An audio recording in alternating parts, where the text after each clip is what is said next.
آمین کے خلاصے کے سلسلے میں آج 7ویں پارے کا خلاصہ پیش کیا جا رہا ہے۔ 6 پارے کے آخر میں اللہ تعالیٰ نے بتایا تھا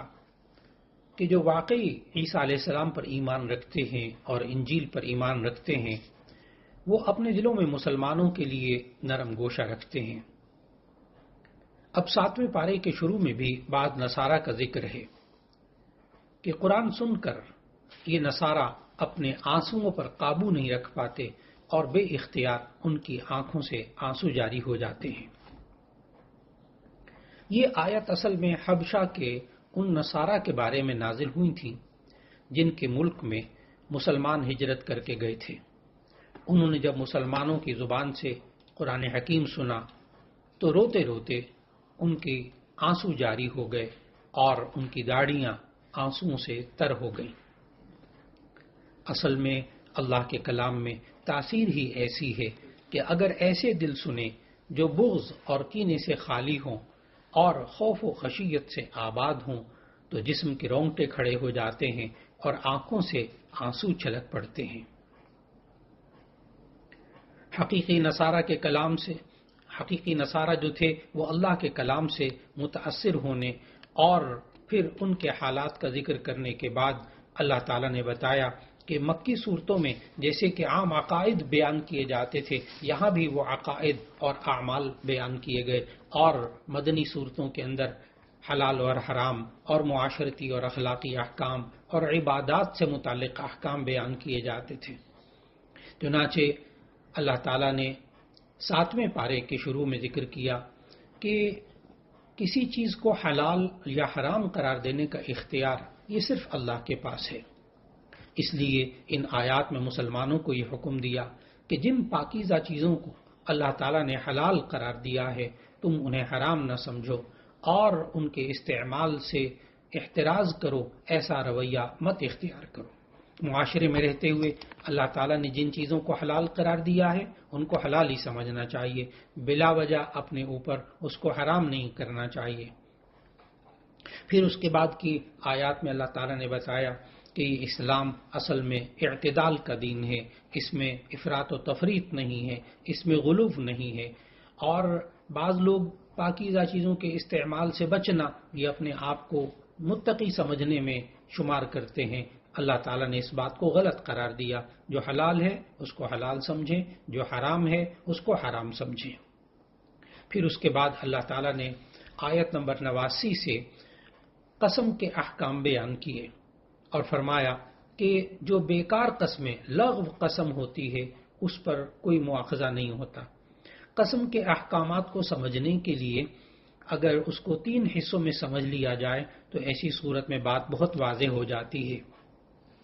کہ قسم کی بنیادی طور پر 3 قسمیں ہیں۔ نمبر 1 یمین غموس، جھوٹی قسم کھانا، نمبر 2 یمین لغو، اور نمبر 3 یمین منعقدہ۔ ان تینوں کے بارے میں الگ باتیں معلوم ہو جائیں تو ایسی صورت میں یہ آیات بہت اچھی طرح سمجھ میں آ جاتی ہیں۔ یمین غموس کہتے ہیں جھوٹی قسم، یہ اس کا تعلق ماضی کے ساتھ ہوتا ہے، گزرے ہوئے زمانے کے ساتھ۔ اللہ کی قسم میں وہاں نہیں گیا تھا، حالانکہ یہ گیا ہو تو یہ جھوٹی قسم ہے اور اس پر گناہ ہوتا ہے، یہ گناہ کبیرہ ہے، لیکن اس کا کوئی کفارہ نہیں ہوتا۔ اگر کوئی انسان ایسی قسم کھا لے، جھوٹی قسم، تو ایسی صورت میں اس پر گناہ کبیرہ ہے، وہ اسے توبہ اور استغفار کر لے، اس کا کفارہ نہیں ہے۔ دوسری قسم اللہ تعالیٰ نے قسم کی بتائی جو آیت نمبر 89 میں یہاں 7ویں پارے کے شروع میں ہے، یمین لغو لا یؤاخذکم اللہ باللغو فی ایمانکم، اللہ تمہاری بیکار قسموں کی جو ہے اس پر پکڑ نہیں کرے گا۔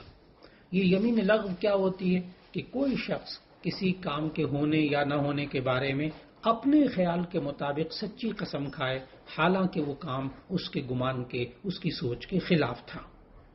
تو اسے کہتے ہیں یمین لغو۔ اس پر کوئی گناہ بھی نہیں ہوتا اور اس کا کوئی کفارہ وغیرہ بھی نہیں ہے۔ پھر تیسری قسم یمین منعقدہ، یعنی جو انسان مستقبل کے بارے میں قسم کھائے، اس قسم کے یہ انسان پورا کر دے قسم کو، ٹھیک ہے، کچھ بھی نہیں ہے، اور اگر یہ انسان اس قسم کو توڑ دے تو پھر اس کے مختلف کفارے اللہ تعالیٰ نے یہاں ذکر فرمائے۔ یمین منعقدہ اس کو کہتے ہیں، مستقبل کے بارے میں قسم کھائے، اللہ کی قسم میں وہاں نہیں جاؤں گا، اللہ کی قسم میں یہ نہیں کھاؤں گا، اللہ کی قسم میں فلاں سے بات نہیں کروں گا۔ تو یہ جو مستقبل کے بارے میں قسم ہوتی ہے اس کو یمین منعقدہ کہتے ہیں۔ اگر کوئی انسان اس قسم کو کھا لے تو مثال کے طور پر کہ میں یہ کپڑے نہیں، اللہ کی قسم میں یہ کپڑے نہیں پہنوں گا، تو ایسی صورت میں یا میں وہاں نہیں جاؤں گا، تو اگر اس قسم کو پورا کر دیا بس ٹھیک ہے، کوئی کفارہ نہیں۔ لیکن اگر اس قسم کو توڑ دے تو اللہ تعالیٰ نے ایک کفارہ تو یہ بتایا، فَكَفَّارَتُهُ إِطْعَامُ عَشَرَةِ مَسَاكِينَ مِنْ أَوْسَطِ مَا تُطْعِمُونَ أَهْلِيكُمْ، کہ 10 مسکینوں کو کھانا کھلا دیں 2 وقت، او کسوتہم، یا 10 غریبوں کو آپ لباس پہنا دیں، 10 جوڑے دے دیں ان کو۔ تیسرا بتایا او تحریر رقبہ، یا غلام آزاد کر دیں۔ پھر اللہ تعالیٰ نے آگے فرمایا فَمَن لَّمْ يَجِدْ فَصِيَامُ 3 ایام، جو بندہ یہ کفارے جو پہلے بیان ہوئے یہ نہ کر سکے تو ایسی صورت میں 3 روزے رکھ لے، تب بھی اس کا یہ کفارہ ادا ہو جاتا ہے۔ لیکن اس سلسلے میں یاد رکھنا چاہیے کہ انسان کو جو اچھائی کی چیزیں ہیں، نیکی کے کام ہیں، ان کے بارے میں قسم نہیں کھانی چاہیے۔ اور جیسے مثال کے طور میں فلاں سے بات نہیں کروں گا، میں یہ کھانا نہیں کھاؤں گا اللہ کی قسم، تو ایسی صورت میں انسان کو وہ قسم توڑ دینی چاہیے اور پھر اس کا کفارہ دے دینا چاہیے۔ پھر اس کے بعد آیت نمبر 90، 91، 92 میں اللہ تعالیٰ نے شراب اور جوئے اور بت اور پانسوں کے بارے میں ارشادات فرمائے۔ شراب کی حرمت کے بارے میں آیت نمبر 90 سورہ مائدہ کی بہت اہم آیت ہے، اس لیے کہ شراب کی حرمت کے اللہ تعالیٰ نے تدریجاً احکام نازل فرمائے، درجہ بدرجہ 3 سٹیجز پہ، 3 درجات میں اللہ تعالیٰ نے شراب کی حرمت کے احکام نازل فرمائے ہیں۔ سب سے پہلے اللہ تعالیٰ نے سورۃ البقرہ کی آیت نمبر 219 میں یہ حکم دیا تھا شراب کی حرمت کے بارے میں، یسألونک عن الخمر والمیسر قل فیہما اسم کبیر ومنافع للناس، کہ یہ لوگ آپ سے شراب اور جوئے کے بارے میں پوچھتے ہیں، آپ کہہ دیجئے کہ یہ اس میں لوگوں کے لیے بہت سے فائدے ہیں لیکن ان میں گناہ بھی ہے اور ان کا گناہ ان کے فائدے سے زیادہ بڑا ہے۔ تو اس میں واضح طور پر سورہ بقرہ کی آیت 219 میں واضح طور پر شراب کو حرام نہیں کیا گیا تھا۔ پھر اس کے بعد دوسری آیت سورہ نساء کی آیت نمبر 43 نازل ہوئی، لا تقربوا الصلاۃ وانتم سکارى، کہ تم نماز کے قریب مت جاؤ اس حال میں کہ نشے میں ہو۔ پھر اس کے بعد حرمت خمر یعنی شراب کے حرام ہونے کے بارے میں تیسری اور آخری آیت سورہ 90 سورہ مائدہ کی آیت نمبر 90 اور 91 نازل ہوئی۔ اس میں اللہ تعالیٰ نے واضح طور پر فرمایا انما الخمر والمیسر والانصاب والازلام رجس من عمل الشیطان فاجتنبوه لعلکم تفلحون۔ یہ وہ آخری آیت ہے شراب کی حرمت کے بارے میں کہ جس کے بعد شراب کو حرام قرار دے دیا گیا، اور اس میں اللہ تعالیٰ نے آیت نمبر 91 میں سمجھایا کہ شراب کے اور جوئے کے اثرات کیا ہوتے ہیں ان حرام کاموں کے، کہ یہ انسان اللہ کے ذکر سے دور ہو جاتا ہے، نماز سے دور ہو جاتا ہے، آپس میں بغض اور عداوت پیدا ہو جاتی ہے۔ پھر اس 7ویں پارے کے اندر اللہ تعالیٰ نے احرام کی حالت یعنی جب انسان حج یا عمرے کا احرام باندھ لیتا ہے تو اس کے احکامات بتائے کہ احرام کی حالت میں خشکی کا شکار کرنا احرام باندھنے والے کے لیے جائز نہیں، البتہ سمندر اور دریا میں رہنے والے جانوروں کا شکار کرنا حالت احرام میں بھی جائز ہے۔ پھر احرام کی مناسبت سے اللہ تعالیٰ نے بیت الحرام یعنی خانہ کعبہ کا ذکر کیا اور شہر حرام یعنی مکہ کا بھی ذکر کیا، اور اللہ تعالیٰ نے یہ حرم جو قرار دے دیا خانہ کعبہ اور اس کے ارد گرد کے علاقے کو، یہ اس کی عزت کے پیش نظر ہے۔ پھر اس کے بعد اللہ تعالیٰ نے مشرکین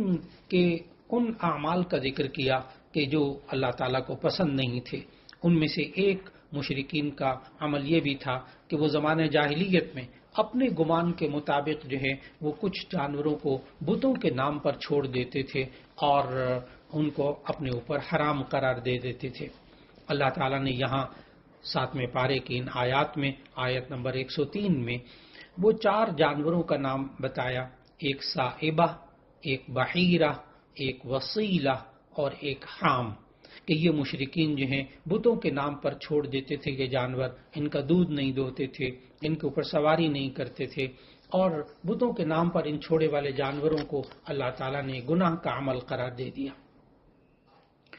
اور پھر اس کے بعد اللہ تعالیٰ نے آیت نمبر 106 اور 108 میں وصیت کے احکامات دیے کہ وہ قابل وصیت امور جن کے بارے میں انسان سمجھتا ہے کہ میرے مرنے کے بعد اس پر عمل ہونا چاہیے، تو اس وصیت پر 2 قابل اعتماد شخصوں کو گواہ بنا لیا جائے تاکہ اس کے مرنے کے بعد پھر اختلاف نہ ہو اور ان گواہوں کی گواہیوں کی روشنی میں فیصلے کیے جا سکیں۔ پھر اس کے بعد اللہ تعالیٰ نے سورہ مائدہ کا اختتام ہو رہا ہے، اور 7ویں پارے کے پہلے پاؤں میں تو اللہ تعالیٰ نے وہاں حلال و حرام کے مسائل بیان کرنے کے بعد قیامت کا ذکر کیا، اور پھر اس کے بعد انبیاء علیہ السلام کے ساتھ سوال جواب کے تناظر میں حضرت عیسیٰ علیہ السلام کا خاص طور پر تفصیل سے ذکر کیا۔ پھر اس کے بعد اس سورہ مائدہ کے آخر میں وہ مائدہ والا قصہ بھی ذکر کیا، جب حواریوں نے حضرت عیسیٰ علیہ السلام سے درخواست کی تھی کہ آپ اللہ تعالیٰ سے درخواست کریں، دعا مانگیں کہ وہ ہمارے لیے آسمان سے ایک مائدہ نازل کرے، یعنی ایسا دسترخوان جس پہ کھانے پینے کی مختلف چیزیں سجی ہوئی ہوں، اسی لیے سورت کا نام سورہ مائدہ رکھا۔ پھر اللہ تعالیٰ نے عیسیٰ علیہ السلام اور ان کے والدہ حضرت مریم کے بارے میں عقائد کے سلسلے میں ذکر کیا کہ اللہ تعالیٰ قیامت کے دن ضرور یہ سوال کرے گا کہ اے عیسیٰ، اے مریم کے بیٹے، کیا تم نے لوگوں سے کہا تھا کہ تم مجھے اور میری والدہ کو اللہ کے سوا معبود ٹھہراؤ؟ تو حضرت عیسیٰ علیہ السلام اس وقت جواب میں عرض کریں گے تو پاک ہے، میرے لیے مناسب ہی نہیں تھا کہ میں ایسی بات کہتا جس کے کہنے کا مجھے حق نہیں ہے۔ پھر اس کے بعد سورہ مائدہ کی اختتامی جو آیات ہیں اس میں سے ایک آیت نمبر 118 ہے، جس میں اللہ تعالیٰ نے یہ فرمایا کہ عیسیٰ علیہ السلام کا قول ہے کہ عیسیٰ علیہ السلام یہ کہیں گے کہ اگر تو ان کو عذاب دے دے تو تیرا اختیار ہے، اور اگر تو انہیں معاف کر دے تو تب تو بڑا غفور الرحیم ہے، تو بڑا بخشنے والا ہے۔ یہ سورہ مائدہ کی آیت 118 تھی کہ جس کو نبی صلی اللہ علیہ وسلم نے ایک دفعہ تو ایک رات، ساری رات ایک یہی آیت پڑھتے ہوئے گزار دی۔ سورہ مائدہ کی آیت 118 نبی صلی اللہ علیہ وسلم بار بار یہی آیت پڑھتے رہے، ان تعذبہم فإنہم عبادک وإن تغفر لہم فإنک انت العزیز الحکیم۔ اے اللہ، اگر تو ان بندوں کو عذاب دے گا تو یہ تیرے بندے ہیں، تو دے سکتا ہے، لیکن اگر تو ان کو بخش دے تو تو بڑی حکمت والا ہے، تو خوب جاننے والا ہے۔ سورہ مائدہ کا اختتام ہوا 7ویں پارے میں، اور اس کے بعد سورہ انعام کا ذکر شروع ہوا۔ سورہ انعام یہ ترتیب توقیفی کے اعتبار سے یہ 6 نمبر سورت ہے، اور ترتیب نزولی کے اعتبار سے یہ سورت نمبر 55 ہے۔ سورہ مائدہ کے بعد 7ویں پارے کے دوسرے پاؤ سے سورہ انعام کا آغاز ہوتا ہے۔ اس میں سورہ انعام کے اندر 165 آیات ہیں اور 20 رکوع ہیں۔ یہ مکی صورت ہے، اور مکی صورتوں میں عام طور پر 3 مضامین، بنیادی مضامین پر بحث ہوتی ہے، ایک توحید، رسالت اور آخرت۔ اس صورت کا نام سورہ انعام ہے۔ انعام کا معنی ہوتا ہے چوپائے، کیونکہ اس صورت کی آیت نمبر 136 میں، 138 میں، 139 میں، 142 میں انعام کا چوپایوں کا ذکر ہوا ہے، اس لیے اس صورت کا نام سورہ انعام رکھا گیا۔ اس صورت کے اندر اللہ رب العزت نے آغاز میں ہمیں سمجھایا کہ یہ انسان آسمان اور زمین کو دیکھے تو وہی ایک اللہ ہے جو اس کو پیدا کرنے والا ہے، اور وہ تمہاری پوشیدہ اور ظاہری باتیں سب جانتا ہے، اور جو تم عمل کرتے ہو سب سے واقف ہے۔ پھر اس کے بعد اللہ تعالیٰ نے سمجھایا اور وہی اللہ ہے جو رات کو نیند کی حالت میں تمہاری روح قبض کر لیتا ہے، اور کچھ تم دن میں جو کچھ کرتے ہو وہ سب اس کی خبر رکھتا ہے۔ پھر اس کے بعد اللہ تعالیٰ نے یہ سمجھایا کہ وہ اللہ اپنے بندوں پر غالب ہے اور تم پر نگہبان مقرر کیے رکھتا ہے۔ پھر اس کے بعد اللہ تعالیٰ نے مشرکین سے چند ایک سوالات کیے، اور یہ کہا آپ صلی اللہ علیہ وسلم سے کہ آپ ان سے سوال کیجئے کہ آسمانوں اور زمین میں جو کچھ ہے یہ کس کا ہے؟ ظاہر ہے کہ دل سے تو مشرکین بھی یہ تسلیم کرتے تھے کہ سب کچھ اللہ کا ہے، لیکن زبان سے اعتراف نہیں کرتے تھے۔ پھر جواب میں یہی کہا کہ آپ کہہ دیجئے کہ سب کچھ اللہ کا ہے۔ اور پھر اس کے درمیان اللہ تعالیٰ نے سورت کی ابتدا میں اللہ تعالیٰ کی حمد و ثنا اور اس کی عظمت جہاں بیان کی، تو ساتھ ساتھ طور پر جو منکرین اسلام کی، منکرین دین کی عادت تھی کہ رسول اللہ صلی اللہ علیہ وسلم جو بھی دلیل دیتے تھے وہ اس سے منہ پھیرتے تھے، اس میں باتیں بناتے تھے۔ چنانچہ وہ یہ کہتے تھے کہ اس نبی پر کوئی فرشتہ کیوں نہیں اتارا گیا اور ہمیں نظر کیوں نہیں آتا، اور پھر اس کے بعد مرنے کے بعد دوبارہ جی اٹھنے کے بارے میں بھی یہ لوگ شک ظاہر کرتے تھے۔ اللہ تعالیٰ نے ان آیات میں سمجھایا کہ تمہیں قیامت کے دن اللہ ضرور جمع کرے گا اور اس میں کوئی شک نہیں۔ پھر اس کے بعد اللہ تعالیٰ نے سورہ انعام میں 7ویں پارے میں حضرت ابراہیم علیہ السلام کے بارے میں ذکر کیا کہ حضرت ابراہیم علیہ السلام نے شرک میں ڈوبی ہوئی دنیا کو روشنی دکھائی۔ انہوں نے جب سورج، چاند، ستاروں اور ہاتھ سے بنائے ہوئے بتوں کو معبود تسلیم کرنے سے انکار کیا اور ایک اللہ پر ایمان لانے کا اعلان کیا، تو سب سے پہلے انہیں اپنے والد ہی کی طرف سے مخالفت کا سامنا کرنا پڑا۔ انہوں نے اس مخالفت کی کوئی پرواہ نہ کی اور اللہ کی توحید کا بیان جو ہے وہ جاری رکھا۔ پھر اس کے بعد 7ویں پارے میں اللہ تعالیٰ نے مختلف انبیاء کا ذکر کیا اور ان انبیاء کے حالات بھی اللہ تعالیٰ نے بتائے۔ قرآن حکیم کی آیت نمبر 83 سے لے کر آیت نمبر 86 تک اللہ تعالیٰ نے تقریباً 18 انبیاء کا ذکر فرمایا، اور قرآن مجید میں جو کل انبیاء کا ذکر نام کی صورت میں آیا ہے وہ تو 25 انبیاء کا ذکر آیا ہے، لیکن 7ویں پارے کے اندر آیت نمبر 86 میں اللہ تعالیٰ نے 18 انبیاء کا نام لے کر ذکر فرمایا۔ اور یہاں یہ بات بھی ذہن میں رکھنی چاہیے کہ اللہ تعالیٰ نے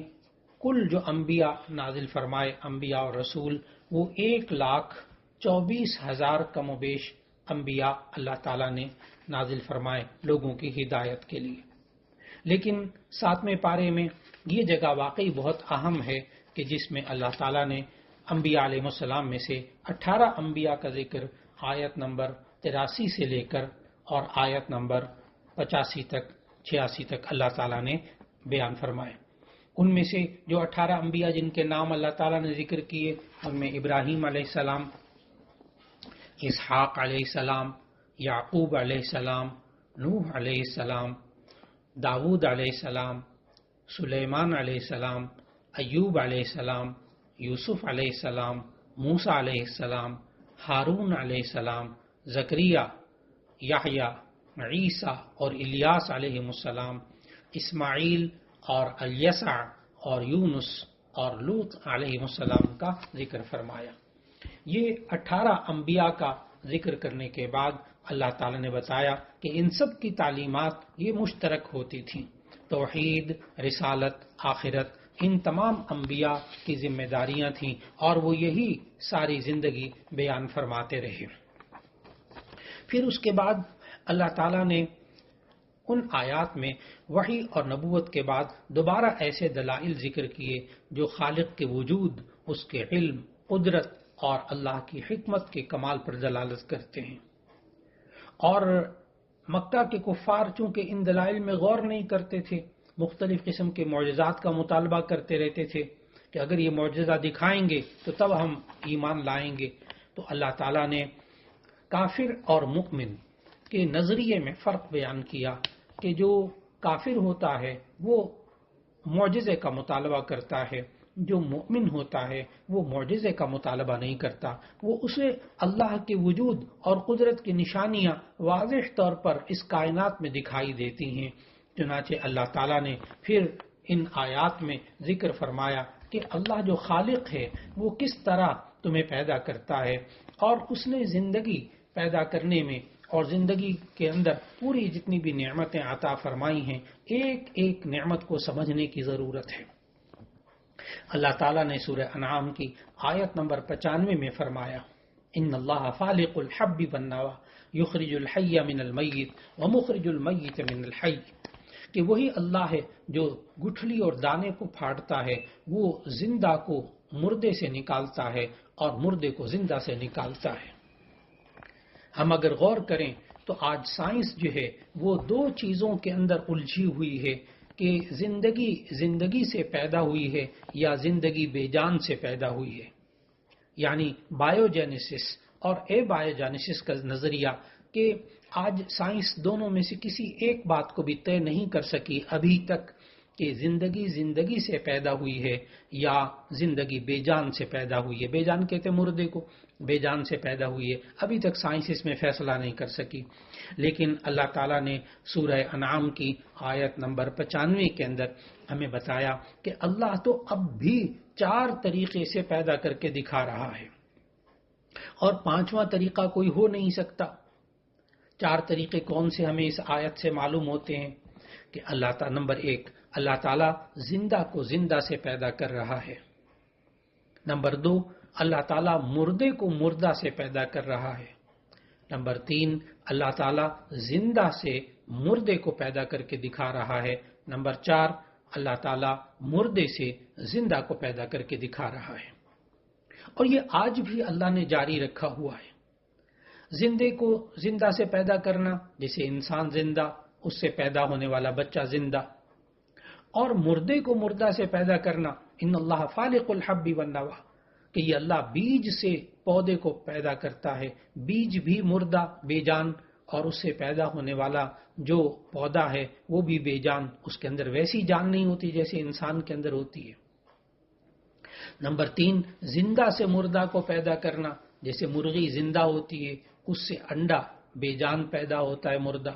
اور نمبر 4، مردے سے زندہ کو پیدا کرنا، جیسے کہ انڈا مردہ بے جان ہوتا ہے لیکن اللہ اس سے مرغی زندہ کو پیدا کر دیتا ہے۔ چنانچہ اللہ تعالیٰ نے فرمایا کہ یہ